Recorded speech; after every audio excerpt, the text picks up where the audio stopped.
Qur'an on homosexuality, setting the record straight. In the post-colonial world, the civilizing mission continues, and the crusade for civilizing the backward Muslims into embracing the sexual mores of the civilizers is going full speed ahead, since openly declaring that the Quran and Islam are plain wrong does not get you much mileage with the target audience. Their challenge is how to perform a perfect inversion of Quranic teachings and simultaneously assure everyone that this inversion is in harmony with one's belief in the Quran. Consider homosexuality. The Quran condemns it in no uncertain terms and calls those who committed it as musrifun, going beyond limits. 781. Koman Ardun, transgressing bounds. 26 to 166. Komal Mufsideen, mischievous people. 2930, and Zalimin, evildoers. 2931. In other words, they were extremists to the nth degree. The civilizer's dilemma: how to declare those who want to legitimize this practice in the Muslim society as moderates and those who question this extremism as extremists and hardliners. It is an impossible task. But that has not kept the daring from trying. No wonder the new champions cannot agree on what their argument is. One of them, Scott Siraj al-Haq Kugel, says the Quran does not condemn homosexuality. Another pundit, Arash Naroghi, an Iranian academic in the US, says that the Quran does condemn homosexuality, but it is okay anyway, because reason says so. Verses decrying homosexuality stem from common beliefs at the time of writing, and should be re-examined. He declares. The Economist, which is searching for theological latitude, quotes both of them with satisfaction and without the smallest hint that they are mutually contradictory, as means of making progress. The story of the people of Prophet Lot, is mentioned in more than 10 surahs chapters in the Quran. This is a story of crime, defiance, and punishment. Unprecedented crime, extremism in insisting on that crime, and exemplary punishment. Anyone who reads this narrative with an open mind can have not the slightest confusion about Islam's attitude about homosexuality. People do have a right to accept or refuse to accept Islamic teachings, values, and commandments. But no one has a right to lie about them. Unfortunately, there are many who are willing to do just that these days. This account is, therefore, offered to set the record straight. The first thing the Quran mentions is that homosexual practice was invented by the people to whom Prophet Lut was sent as a messenger.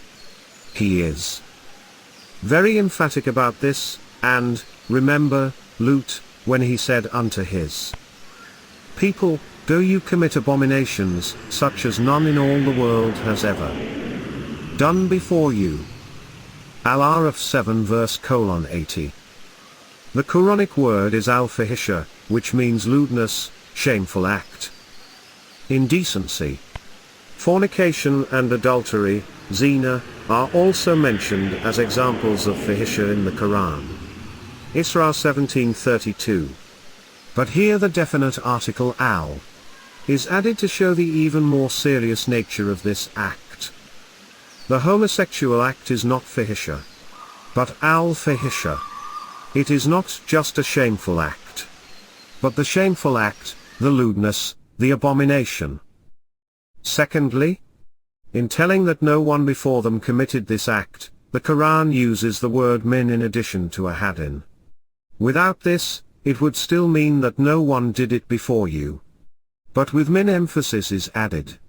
In other words, no one whosoever ever did this act among all the creatures. This is an outright rejection of the claim that this tendency is inborn. And ingrained part of nature for which no person should be held accountable. Prophet Lut accuses them of having made this choice. And the Sodomites do not say that they are helpless, because it is a call of nature. Rather they say, you know very well what we want. Hud, 11 verse 79. And that the prophet would be added to the list of people who have been expelled from their city for objecting to their practices, if he does not cease and desist from criticizing their way of life. Al-Shura 26 verse 167. They are the inventors of this perversion, and fully committed to using of violence to defend it. This Quranic account regarding the genesis of this perversion is attested to not only by the Bible and the Talmud but also by the terms used to describe this act in languages around the world. It is sodomy in English, sodomy and sodomizer, the doer, in French, sodomia and sodomizer in Spanish and sodomy in Norwegian. Sodomy in German and sodomia in Polish also refer to variant forms of sexual perversion, all pointing to the fact that it was invented in Sodom, which was the principal city of these people. In Arabic and languages influenced by it like Urdu, the term used is liwatat or kaum Lut, referring to the practice of the people of Prophet Lut. Again, and it is pointing to the same date and place of invention. The date is about 4,000 years ago. For thousands of years before that, no one ever felt the urge for this perversion. Obviously, if it was in human nature, then some people in earlier times should also have expressed this inclination. The place is the area now submerged under the Dead Sea. This was a very prosperous and rich fertile land. Then the punishment came in the form of a huge earthquake and rain of brimstones and fires that turned their world upside down. The area then became the lowest point on the face of the earth, being about 1,300 feet below sea level. It was submerged under the ocean and turned into a desolate place where little life exists. Its harsh environment permits neither fish nor other sea animals nor aquatic plants. It was as the Qur'an said, and verily of that we have left a clear sign for people who have sense. Ankabut, 29 verse 35. Sodomites committed other crimes as well, like highway robbery and performing shameful acts in public as mentioned in one place in the Qur'an. Ankabut, 29 verse 29. But their biggest crime was homosexuality, which is mentioned repeatedly. And then there was defiance. When Prophet Lut warned them about divine retribution, they challenged him to bring it on. Ankabut 29 verse 29. Their fate was thus sealed by their own demand.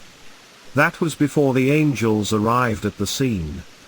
Their invasion of the house of Prophet Lut for the explicit purpose of molesting the angels who appeared in the guise of beautiful young men was thus just the last nail in their coffin. It was not the primary reason for their punishment. Some people have tried to distort the Quranic account by claiming that their crime was rape, not homosexuality. Others have surmised that the problem was that they were targeting young children, otherwise it would be fine. The Quran does not leave the slightest possibility of such interpretation. It says, verily, with lust you approach men instead of women. Al-Araf 7 verse 81. It is rijal, men, not atfal, children. It is for the act itself, without any mention of compulsion, that they are called as musrifun, going beyond limits. Also significant is the role of Prophet Lut's wife. While in the entire town only one house was saved, that of Prophet Lut, even in that house there was an exception.